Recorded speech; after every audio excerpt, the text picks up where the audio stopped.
জাদু ড্রাগন বাড়ি। এই বাড়িতে তোমাদের যাবতীয় জিনিস পেয়ে যাবে, তোমরা যখন যেটা চাইবে। মা টিয়া, আমি একটু বাজারে যাচ্ছি, তুই বাড়িতেই থাকিস কেমন? আমি যাব আর আসবো। মা, আমি যাব তোমার সাথে। আমার যে ঘরের মধ্যে একা একা থাকতে একদমই ভালো লাগে না। আমি যাব মা, আমাকে তোমার সাথে নিয়ে যাও না। মারে দেখ, বাহিরে কেমন রোদ পড়েছে। এই রোদের মধ্যে বাহিরে গিয়ে তুই কী করবি বল? তার চেয়ে ভালো তুই ঘরের মধ্যেই থাক। তাছাড়া আমার হাতেও তেমন কোনো টাকা পয়সা নেই যে তুই দোকানে গিয়ে কিছু চেয়ে বসলে কিনে দিব। আমাকে কিছু কিনে দিতে হবে না মা, আমি শুধু তোমার সাথে যাব। ঘরে বসে থাকতে আমার আর ভালো লাগছে না। তোমার সাথে গেলে আমার একটু ঘোরাও হয়ে যাবে। তুমি তো আমাকে কোথাও ঘুরতেও নিয়ে যাও না। তোমার সাথে নিয়ে যাও না মা। ও মা, নিয়ে যাও না। আচ্ছা ঠিক আছে চল, কিন্তু বাজারে গিয়ে এটা সেটা দেখে আবার কিনে দেওয়ার জন্য বায়না ধরবি না কিন্তু। তারপর শেফালি শিয়ালিনী টিয়াকে নিয়ে বাজারে চলে যায়।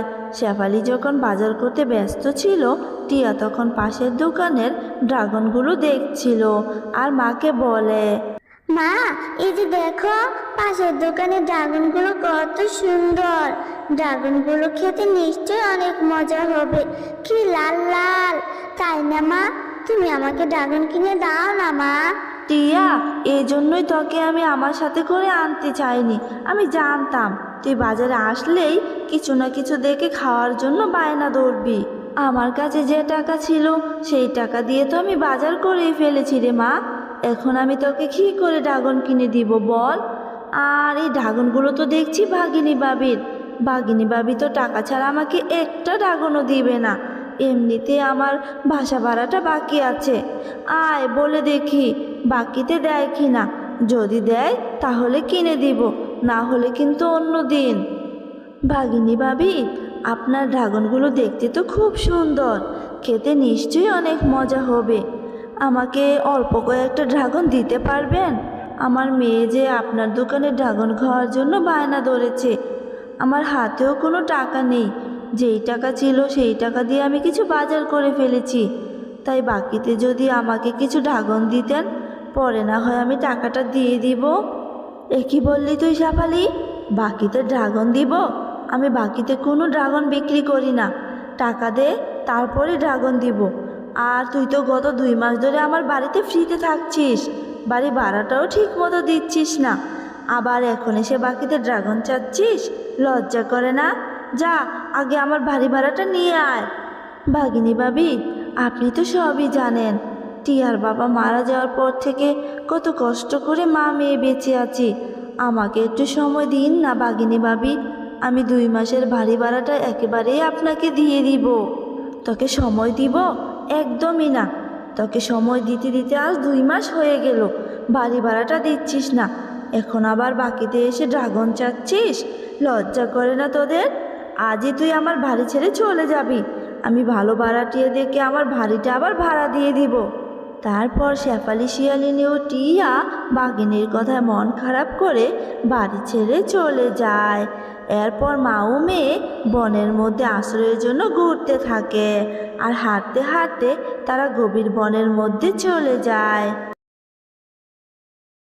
মা, ও মা, আমি যে আর হাঁটতে পারছি না। আমার যে খুব কষ্ট হচ্ছে মা। আজ আমার জন্য ভাগিনী কাকিমা তোমাকে কত কত শোনালো। আমি আর ড্রাগন খেতে চাইবো না মা।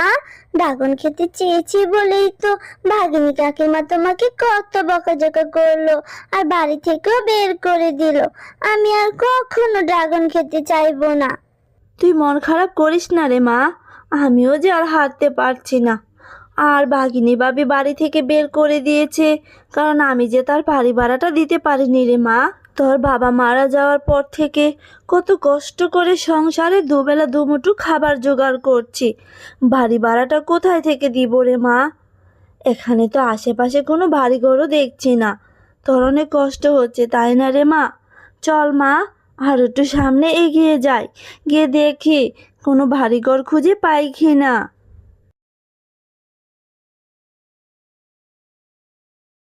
ও মা, আমার জন্য কষ্ট হচ্ছে, আমি আর পারছি না। আমার অনেক ক্ষুধাও পেয়েছে। আর একটু ধৈর্য ধর রে মা, আশেপাশে কোথাও কোনো ভারী গরু দেখছি না। দেখবি আল্লাহ ঠিক একটা ব্যবস্থা করবে। আল্লাহর উপর ভরসা রাখ রে মা। মা দেখো না, গাছে একটা ড্রাগনের মতো ফল ধরে আছে। চলো না মা, গিয়ে দেখি এটা কি ফল। খেতে নিশ্চয়ই অনেক সুস্বাদু হবে। আমাকে ফলটা পেড়ে দাও না মা। এ কি কাণ্ড! লেবু গাছে ড্রাগন ফল ধরেছে। সবই আল্লাহ তাআলার ইচ্ছা। দেখ মা, লেবু গাছে ড্রাগন ফল ধরে আছে। দাঁড়া, আমি এক্ষুনি তোকে ড্রাগন ফলটি পেড়ে দিচ্ছি।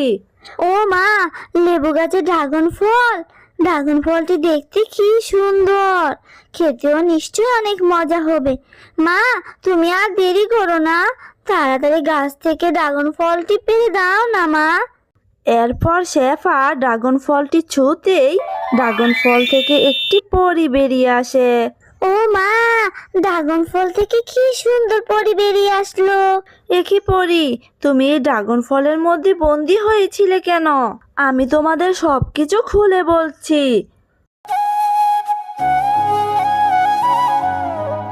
একদিন আমি তোমাদের এই বনে ঘুরতে এসেছিলাম।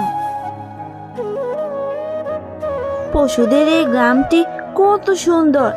আজ আমি সারাদিন এই গ্রামটি ঘুরে ঘুরে দেখব।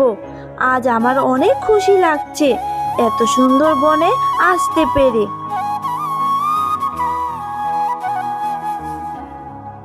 আরে আরে, কি সুন্দর ড্রাগন ফলের গাছ! এত সুন্দর ড্রাগন ফল দেখে তো আমার অনেক ক্ষুধাও লেগে গেছে।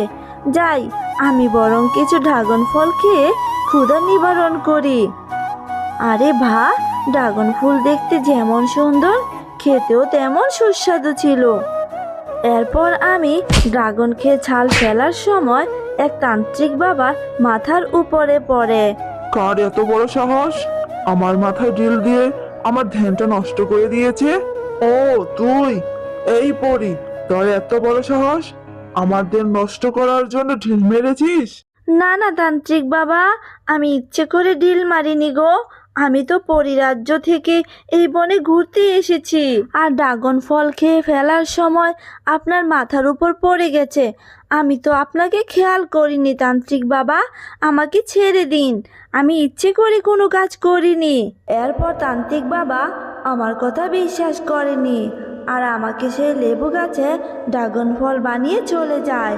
আর যাওয়ার সময় বলে যায়, কেউ যদি এই ড্রাগন ফলটি ছোঁয় তাহলে আমি এই ড্রাগন ফল থেকে বন্দিদশা থেকে মুক্ত হব। আজ তোমার কারণে আমি মুক্ত হলাম। তোমাকে অনেক ধন্যবাদ শেফা।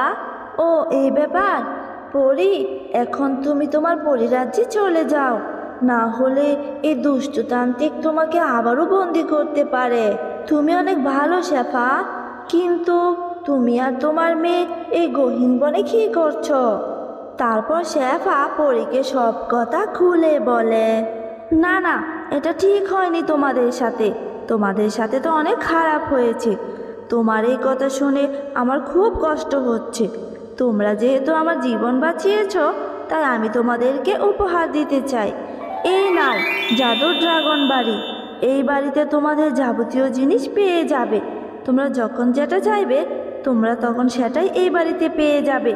তোমাদের আর কোনো কিছুর অভাব থাকবে না। তোমাকে অনেক ধন্যবাদ পরি, তোমার এই ঋণ আমি কখনো ভুলবো না। তোমাদেরকেও অনেক ধন্যবাদ। তোমরা যদি আজ আমাকে সাহায্য না করতে তাহলে আমিও আজ এই বন্দি দশা থেকে মুক্ত হতে পারতাম না। এখন আমি আসি, তোমরা ভালো থেকো।